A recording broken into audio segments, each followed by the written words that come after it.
Premier chapitre, Maître Zhang prie pour repousser la peste, le général Hong suit par erreur les démons et monstres. Sous le règne de l'empereur Ranzong, une épidémie éclate dans la capitale. Les ministres suggèrent une amnistie et une réduction d'impôts. Cependant, l'épidémie persiste. Fan Zhongyan propose d'inviter un maître céleste de la montagne Longu pour prier. Ranzong envoie Taiwei Hongxin. Arrivé, il apprend que le maître est reclus mais peut être approché avec sincérité. Hongxin décide de monter le lendemain. Hong Taeshi s'est aventuré dans la montagne à la recherche du maître céleste. Tôt le lendemain, les prêtres taoïstes lui préparèrent un bain. Vêtu de nouveaux habits, il débuta son ascension. 2 rencontres effrayantes avec une créature et un serpent le surprirent, mais il échappa au danger.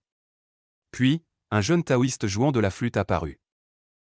Autrefois, Hong Taeshi est allé à la montagne à la recherche du maître céleste, confondant un berger jouant de la flûte pour un simple garçon.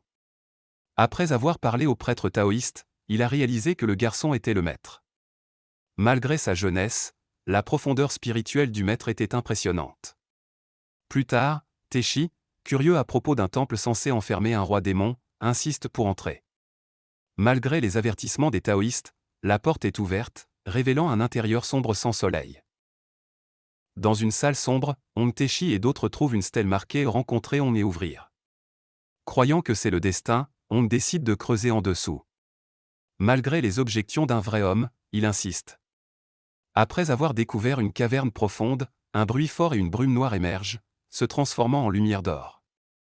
Tout le monde fuit dans la panique. Le vrai homme dit que c'est l'esprit d'un démon. La cause sera révélée la prochaine fois. 108 héros, chacun avec ses compétences uniques. Quel héros se démarquera dans le prochain épisode? Restez à l'écoute.